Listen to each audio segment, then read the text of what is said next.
जैसे जैसे रमजान आगे बढ़ रहा है और जल्दी ही ईद होगी, इजराइल की नर्वसनेस बढ़ रही है। और आपको बताएं, रशिया ने इजराइल को धमकी दी है। पहली बार ऐसा हुआ है, रशिया ने सीधे तौर पे इजराइल को धमकी दी है। मामला क्या है पूरा मैं आपको बताता हूं। अमरीश मिश्रा स्पीक्स में आपका स्वागत है। तो देखिए साथियों, 2 दिन पहले हमने एक वीडियो बनाया था जिसमें यह बात आई थी कि रशिया में जो आतंकवादी हमला हुआ है उसमें यूक्रेन का हाथ है और यूक्रेन सीधे सीधे उसमें इन्वॉल्व है। इजराइल ने रशिया का मजाक उड़ाना शुरू किया था कि देखो तुमने हमास को सपोर्ट किया, वो आतंकवादी हैं, तो वहां पर आईएसआईएस ने तुम पे हमला किया। क्योंकि जैसा आपको पता होगा, जिन लोगों ने हमला किया वो आईएसआईएस के निकले, लेकिन यूक्रेन की तरफ वो भाग रहे थे और वहां वो पकड़े गए। इसकी वजह से पुतिन ने सीधे सीधे यूक्रेन पे निशाना साधा और यूक्रेन के बहाने अमेरिका और नेटो पे निशाना साधा। और यहां तक एक पूरा हिंट कर दिया कि क्योंकि रशिया न केवल यूक्रेन के साथ युद्ध में है इसलिए अमेरिका और वेस्ट उसके खिलाफ है, बल्कि इजराइल और पैलेस्टाइन में जो फिलिस्तीनी रेजिस्टेंस में जंग चल रही है उसमें हमास को और पैलेस्टीनियन रेजिस्टेंस की 29 फरवरी 2024 को जो मॉस्को में मीटिंग हुई उसकी वजह से भी वेस्ट उससे नाराज है।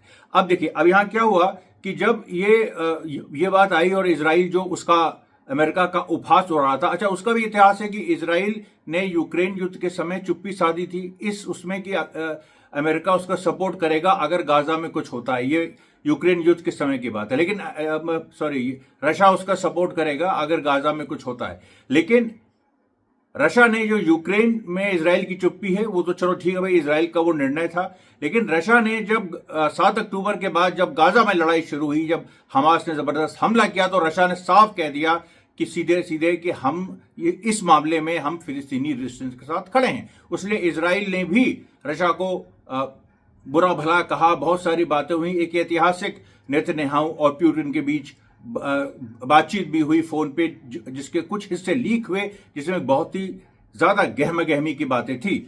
अब देखिए क्या हुआ कि जो लेटेस्ट इशू आ रहा है, लेटेस्ट इशू जब से ये जो आतंकवादी हमला रशिया में हुआ, यूक्रेन को उसने जिम्मेदार ठहराया, उसके बाद उसके पीछे वेस्ट और नेटो का हाथ है। इजराइल भी कहीं ना कहीं खुल के मतलब बीच बीच में कूद रहा था और रशिया को प्रोवोक कर रहा था, क्योंकि रशिया के वो उस एटीट्यूड से नाराज है कि उसने गाजा में फिलिस्तीनी जो प्रतिरोध है उसको सपोर्ट किया। तो उसमें जो है यूक्रेन के जो जेलेंस्की लीडर हैं उनका आज बयान आ गया कि अब आगे यूक्रेन का लड़ना मुश्किल है।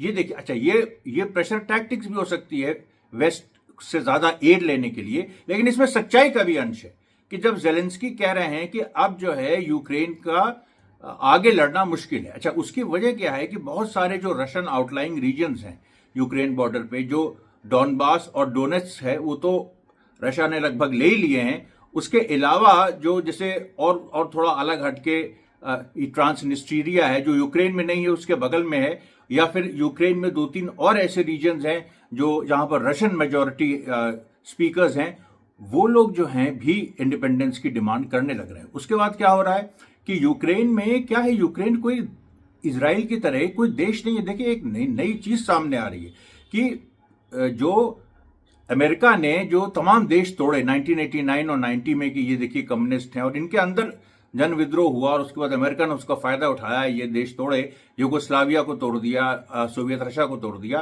तो उससे जो निकल के राज बने छोटे छोटे, जैसे सेंट्रल एशियन रिपब्लिक्स बनी, यूक्रेन बना, और भी इस तरह के जॉर्जिया बना, और जो इस तरह के जो देश बने, ये बहुत स्टेबल देश नहीं बन पा रहे।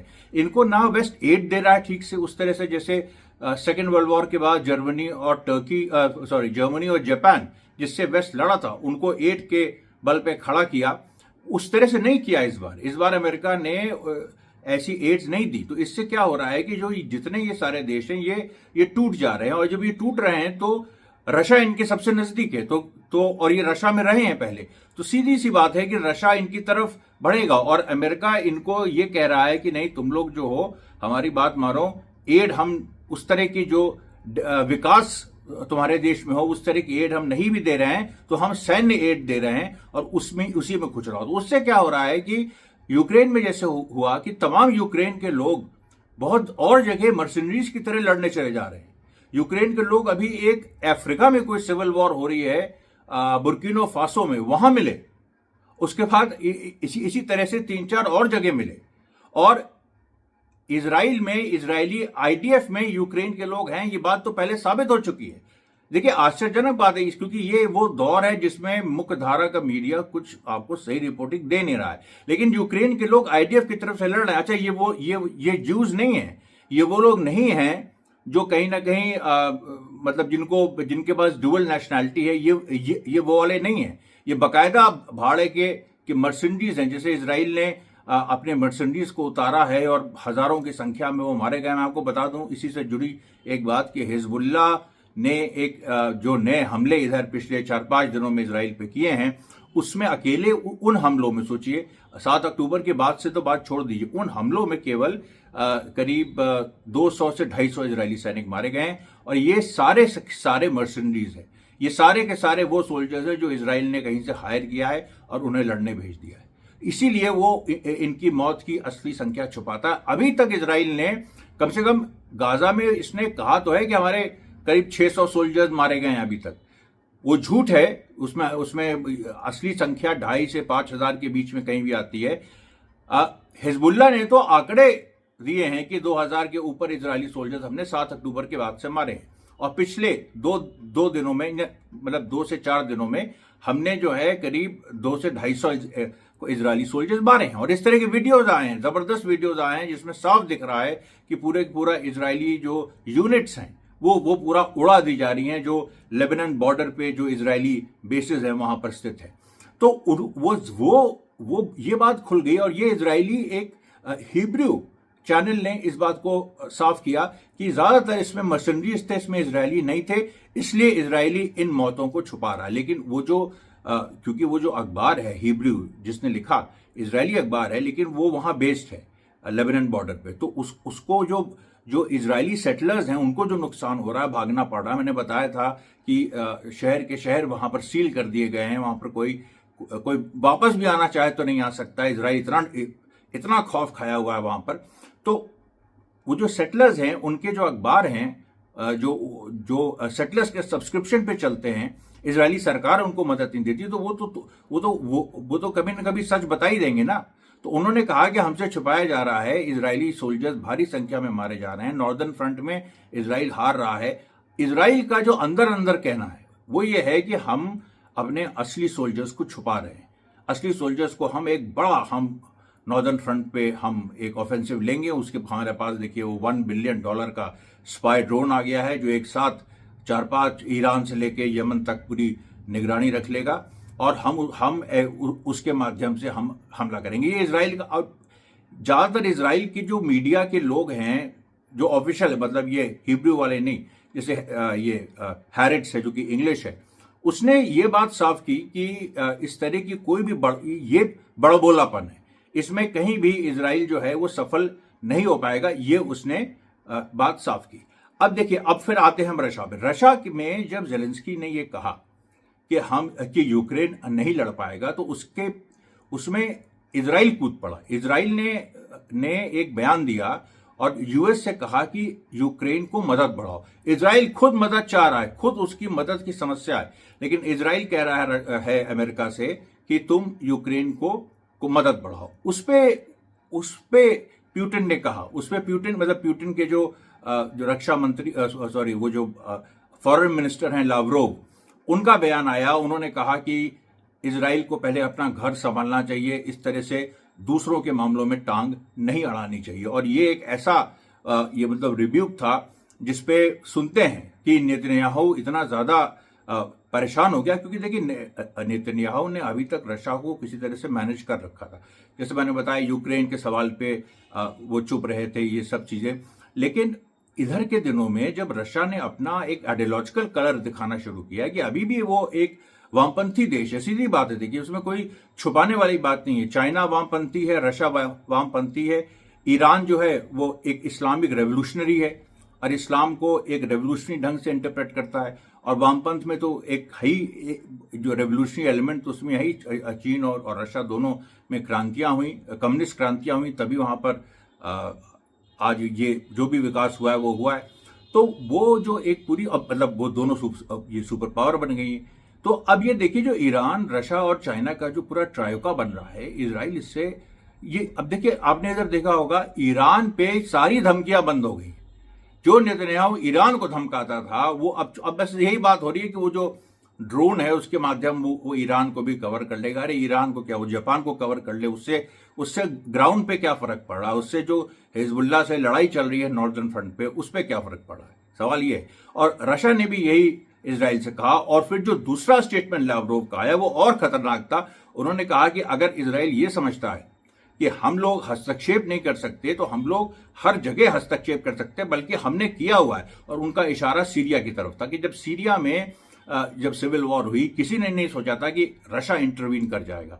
लेकिन जब ये स्थिति आ गई कि अमेरिका द्वारा पोषित जो आतंकवादी हैं उन्होंने सीरिया के रिजीम के खिलाफ विद्रोह किया, वहां लड़ाई हुई और अरे बड़ा दूसरी तरह का माहौल था। इवन हमास में ऑलमोस्ट स्प्लिट हो ही गई थी 2012 में इस सवाल पे। और जो यहिया सिनवार, मोहम्मद दैफ और इस समय जो हमास के जो नेता हैं और जिन्होंने 7 अक्टूबर प्लान किया और बहादुरी से लड़ रहे हैं, वो सब उन सब लोगों ने प्रो ईरान और ये प्रो रशिया लाइन ली, क्योंकि ईरान और रशिया उस समय ये बसात के साथ थे, जो इस समय सत्ता में है वो उसके साथ थे। और आईसिस का जो ग्रुप था वो उसके खिलाफ था। तो उस सवाल पे हमास में स्प्लिट भी हुआ, बहुत छोटा स्प्लिट हुआ, बहुत ही एक छोटा हिस्सा गया। लेकिन जो मेन स्ट्रीम थे, और ये दोनों सुन्नी है, यहिया सिनवार और मोहम्मद दैफ, इन्होंने लेकिन ईरान का साथ दिया और रशिया का साथ दिया। तो उसमें रशिया ने ये कहा कि देखो हम तो वहां पर तुम्हारे यहां पहुंची, हम सीरिया तक तो पहुंच ही गए, सीरिया में हमारे बेसेस हैं। और सीरिया, और एक बात और जो लावरोव ने कही कि सीरिया में जो हमारे बेसिस हैं उसमें इजराइल हमारे निशाने पे है, ये उसने कह दिया। अब आप सोचिए, जब रशिया कह रहा है कि इजराइल हमारे निशाने पे है, इसका क्या मतलब है? और ये इतनी बड़ी बात है कि जिसको अगर इसका विश्लेषण किया जाए तो ये तो जब यूएसएसआर था और उस समय जब ये खुल के इजराइल का विरोध करता था, जो 1967 में 6 डे वॉर हुई, फिर 1973 में युम कपर वॉर हुई, उसमें जो उस समय का सोवियत यूनियन था उसने इजराइल का विरोध किया। 1975-1976 में यूएनओ में रेजोल्यूशन भी सोवियत रशिया लाया था कि एंटी सेमिटिज्म एक क्राइम है, या इजराइल की आलोचना करना इजराइल की आलोचना करना एंटी सेमिटिज्म है, तो वो उस चीज को हटाया जाए। एंटी सेमिटिक नहीं है इजराइल की आलोचना करना। आज भी आप देखिए, इजराइल जो इमोशनल कार्ड खेलता है या जो एक मैनिपुलेटिव कार्ड खेलता है, वो यही है कि भाई जो हमारी आलोचना करे वो एंटी सेमिटिक है, एंटी सेमिटिज्म है। मैं वो कई बार लिस्प वो हो जाता है, तो वो कोई एक शब्द अटक जाता है, उस तरह की स्थिति हो गई। खैर, तो एंटी सेमिटिक जो एक पूरा मामला है उसको लेके इजराइल ने बहुत ढोल पीटे, लेकिन उससे कुछ उसको निकला नहीं। आपको बता दें कि जो एल्बिट मैन्युफैक्चरिंग, एक जो इजराइल की सबसे बड़ी डिफेंस कंपनी है, उसने एक तो अमेरिका में अपना ऑफिस बंद किया, एक यूके में उसने अपना ऑफिस बंद कर दिया। और उसकी वजह यह है कि जो वहां के यूके पार्टनर्स हैं उनके ऑफिसेस पे जो international Palestinian international solidarity campaign है, उसने उनके ऑफिसेस को खून से रंगना शुरू किया, वहां सिटिंग शुरू किए, उनके एग्जीक्यूटिव्स को ऑफिस नहीं जाने दिया। ये जो छोटे छोटे लेवल के उन्होंने इतने एक्शंस किए पिछले 6 महीने में कि जो ब्रिटिश उनका पार्टनर है एल्बिट का इंग्लैंड में, उसने सरेंडर कर दिया। उसने कह दिया कि हम कोई संबंध एल्बिट से नहीं रखना चाहते। एल्बिट को ऑलरेडी करोड़ों का, मतलब billions of dollar, not millions, billions of dollar का जो उनको नुकसान है वो अमेरिका में उनकी अपनी ब्रांच बंद करने में ऑलरेडी हो चुका है। अब इंग्लैंड में जो उनकी ब्रांच बंद हुई है, इससे उनको कितना नुकसान हुआ है अभी तक उन्होंने बताया नहीं है, लेकिन जाहिर सी बात है बहुत बड़ा नुकसान हुआ है। और इसके साथ ही साथ इजराइल को देखिए किस तरह से घेरा जा रहा है। फिर से इंटरनेशनल कोर्ट ऑफ जस्टिस ने इजराइल को चेतावनी दी है और सीधे कहा है कि जो 26 जनवरी का हमारा ऑर्डर था वो फॉलो नहीं हो रहा है। इसके बारे में मैं अलग वीडियो बनाऊंगा। आज का ये पहला वीडियो है। आज हम एक और वीडियो शाम को आपके बीच लाएंगे। रशिया ने यहां तक कहा है कि हमने जो पैलेस्टीनियन फैक्शंस की मीटिंग हमने मॉस्को में बुलाई थी, हम दूसरी मीटिंग बुलाएंगे और इस मीटिंग में जो और भी देश हैं, जैसे सीरिया है, ईरान है, या जो और इस तरह से यूक्रेन में जो क्रांतिकारी ताकतें यूक्रेन के खिलाफ लड़ी, क्योंकि यूक्रेन को एक नियो नाजी स्टेट मानते हैं कि ये एक नाजी स्टेट है, यहाँ पर फैसिस्ट हैं और हैं भी, वो पूरा खुल के लाल झंडे का तो विरोध करते ही हैं, प्लस वो खुल के हिटलर की इमेजेस लेके चलते हैं, काला झंडा है उनका, वो पूरे एक फैसिज्म की तरफ जा रहे हैं, जो अमेरिका अपने को डेमोक्रेसी कहता है और वो फैसिस्ट का साथ दे रहा है। यही तो यूक्रेन में एक बड़ी विडंबना है। विडंबना क्या है? ये अमेरिका का चेहरा खुल रहा है। तो रशिया ने यहां तक कह दिया कि जो क्रांतिकारी ताकतें वहां पर यूक्रेन में लड़ रही हैं और रशियन आर्मी के साथ दे रही हैं, यूक्रेन के खिलाफ लड़ रही हैं, उनकी मीटिंग हम करा देंगे। वो एक मीटिंग बुला रहा है सारे ग्रुप्स की मॉस्को में, जिसमें फिलिस्तीनी रेजिस्टेंस को भी उसने बुलाने की बात कह दी है। देखिए ये अंदर की ये बात लावरोव जो हैं उन्होंने कोई बयान में नहीं की, लेकिन जो रशियन मीडिया है, रशियन मीडिया के देखिए छोटे छोटे बहुत सारे इंग्लिश आउटलेट्स भी हैं, जिनको मतलब आदमी को पता रहना चाहिए कि भाई ये हैं, ये रशिया की लाइन टो करते हैं। तो उनको पढ़ने से, उसके बाद जो रशियन सोर्सेज हैं उनके कंफर्मेशन से ये सारी बातें उभर के सामने आ जाती हैं कि कहीं ना कहीं जो रशिया है उसने इजराइल के ऊपर और ज्यादा अपना शिकंजा कस दिया है। और ये ऐसी स्थिति में हो रहा है जब नेतन्याहू कह रहे हैं कि हम राफा में इन्वेजन के जो प्लान्स हैं, जो पहले हमने अमेरिका को दिए थे, अब इसके बाद अमेरिका से थोड़ी तकरार हो गई ये जो यूएन सिक्योरिटी काउंसिल रेजोल्यूशन पे, तो हमने वो वापस ले लिया है और राफा का हम दूसरा प्लान तैयार कर रहे हैं कि राफा में हम किस तरह से घुसेंगे और सिविलियन कैजुअलिटीज को हम कम करेंगे। तो नेतन्याहू जो एक मतलब जैसे होता ना कि एक विद्रोही बच्चा होता अपने बाप से लड़ने लगता है, तो उस तरह से जो अमेरिका पे नाराज हो गए थे, तो अब ये झुक गए क्योंकि इन्होंने साफ कह दिया है कि हम दूसरा प्लान तैयार करेंगे। अमेरिका में जो हमने एक डेलीगेशन हमारा जाना था, जो हमने वापस बुलाया, हम दूसरा डेलीगेशन भेजेंगे। इस तरह की बातें नेतन्याहू करने लगे हैं। तो इसका मतलब यह है कि कहीं ना कहीं इनके ऊपर जो प्रेशर आ रहा है और जो लोकल इजरायली पॉलिटिक्स का प्रेशर है, उनसे वो झेला नहीं जा रहा है।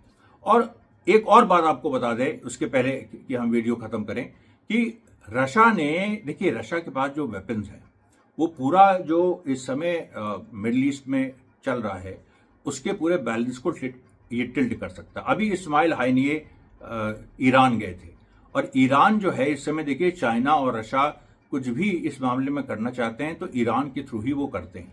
उस मीटिंग में ईरान ने देखिए इस बार ये भी ईरान ने कहा, जो एक बात मीडिया ने हाईलाइट नहीं की, ईरान ने ये भी कहा कि हम कुछ और एड बढ़ाएंगे फिलिस्तीनियों को।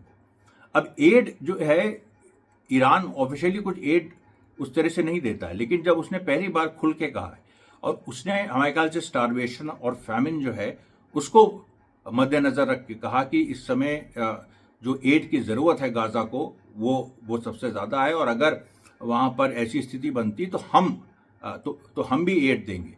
लेकिन ईरान के एड देने का मतलब ये भी हो सकता है कि देखिए जो हथियारों की बात है, कि हथियार और जो कॉर्नेट मिसाइल्स जो कि ईरान ने ही एक तरह से मैन्युफैक्चर किए, उनको डेवलप किया, रशियन ओरिजिनल मिसाइल्स थी जिनको ईरान ने डेवलप किया, और जो फिलिस्तीनी रेजिस्टेंस ने भी इस्तेमाल किया है, और एक ही दो बार किया है, लेकिन और मतलब इससे इजराइल बहुत शॉक्ड रहा और उसने ईरान पे बहुत सारे उस तरह के इल्ज़ाम भी लगाए। तो ये जो बात है हथियारों वाली बात, ये बात भी देखिए आने वाले दिनों में फिलिस्तीनी रेजिस्टेंस के पास और हथियार पहुंच सकते हैं। अब देखिए ये जंग इंटरनेशनल हो ही चुकी है ना, जब अमेरिका खुल के इजराइल को वेपन्स दे रहा है, सब कुछ हो रहा है, तो उसमें कहाँ पर न्यूट्रलिटी रह गई? उसमें अगर रशिया और ईरान अगर यहाँ पर फिलिस्तीनी रेजिस्टेंस को वेपन्स देते हैं तो उसमें क्या खराबी है? वियतनाम वॉर के दौरान कोई रशियन ट्रूप्स नहीं गई थी रशिया से, अमेरिका से लड़ने, चाइनीज ट्रूप्स नहीं गई थी, लेकिन उन्होंने हथियार दिए थे, उन्होंने हर तरह का समर्थन दिया था। जिस तरह से अमेरिका ने साउथ वियतनाम की जो एंटी कम्युनिस्ट सरकार थी उसको हर तरह से, वहां तो अमेरिका खुद ही पहुंच गया था। 58,000 अमेरिकन सोल्जर्स मारे गए, उसके बाद 1975 में अमेरिका हटा वहां से। तो और जो रशिया और चाइना का मानना है कि अमेरिका ये खेल खेलता है तो हम भी खुल के खेलेंगे, हम भी अपने एलाइज को खुल के वेपन्स देंगे, जो ये जितने कॉन्फ्लिक्ट जोन्स हैं, क्योंकि यूक्रेन में जो अमेरिका ने किया है वो वहां पर वो ध्वस्त हो गया और बड़ा खतरनाक खुल गया खेल की फैसिस्ट की रशिया को डाउन करने के लिए, चाइना को डाउन करने के लिए फैसिस्ट को आप आगे बढ़ा रहे हैं। ऐसे क्रिमिनल्स हैं, जेलेंस्की खुद भी और उसके आसपास के ग्रुप ऐसे अपराधी हैं कि वो कि अपराधियों को शर्म आ जाए। मतलब जिस तरह की सत्ता यूक्रेन में है, बिल्कुल वो एक पॉलिटिकल सत्ता है ही नहीं, माफिया जैसे है, माफिया का वहां पर शासन है। और हम लोग से कहा जा रहा है कि वहां पर जो है रशिया जो है बहुत जुल्म कर रहा है। तो ये देखिए, ये नैरेटिव पूरा चेंज हो रहा है और इस चेंज नैरेटिव में रशिया का इजराइल को धमकी देना ये बहुत महत्वपूर्ण है। एक चीज और मैं यहाँ कहना चाहूंगा, टर्की वाली जो बात है, टर्की वाली बात देखिए, ये बात सच है कि टर्की ने इधर जो बात खुली है, आर्म्स सप्लाई किए हैं इजराइल को और गन पाउडर और कुछ इस तरह, लेकिन उसमें टर्की का जो बयान आया है वो ये है कि ये ज्यादा खिलौने बनाने के लिए हमने किए हैं। मतलब उसमें बारूद वगैरह ज्यादा, उसमें कोई ऐसे रेडीमेड हथियार नहीं है। अब लेकिन मैं ये नहीं कह रहा हूं कि टर्की को कोई जस्टिफाई करे, नहीं। टर्की का एक ट्रेडिशनल फ्रिक्शन रहा है अरब से कि वो 1915 से, और मतलब फर्स्ट वर्ल्ड वॉर में जिस तरह से अरब्स को वेस्ट ने यूज किया ऑटोमन एम्पायर के खिलाफ, वहां पर टर्की का टेंशन है। लेकिन टर्की हमास के साथ है, उसने खुल के कहा है कि हम हमास को आतंकवादी नहीं मानते। और देखिए, एक लार्जर इंटरेस्ट में टर्की भी एक ग्लोबल साउथ का हिस्सा, हालांकि वो नेटो में जाने की कोशिश कर रहा है, नेटो को उसको पार्शियल मेंबरशिप मिल भी गई है, लेकिन टर्की को इधर खींचना बहुत जरूरी है। और अंतोगत्वा टर्की एक मुस्लिम देश है और यहाँ पर पूरी जो बात आ रही है कि जो अरब्स और टर्क्स में जो मान लीजिए हिस्टोरिकल फ्रिक्शन रहा है, वो एक लार्जर इंटरेस्ट में खत्म भी किया जा सकता है। ये अप्रोच, ये लार्जर इंटरेस्ट में वो खत्म किया जा सकता है, ये अप्रोच हम लोग को लेनी चाहिए। मैं देखिए, दो मुद्दों पे मैं साफ कर दूं, दो मुद्दों पे इंटरनेशनल कोर्ट ऑफ जस्टिस ने जो इजराइल को हड़काया है वो, और टर्की वाले इशू पे मैं 2 वीडियोस बनाऊंगा। आज ही शायद वो करीब 8 से 9 के बीच में 2 वीडियोस आ जाएंगे, नहीं तो एक आएगा और एक कल आएगा। तो इसके साथ मैं आपसे विदा लेता हूं इस बार। धन्यवाद बहुत बहुत।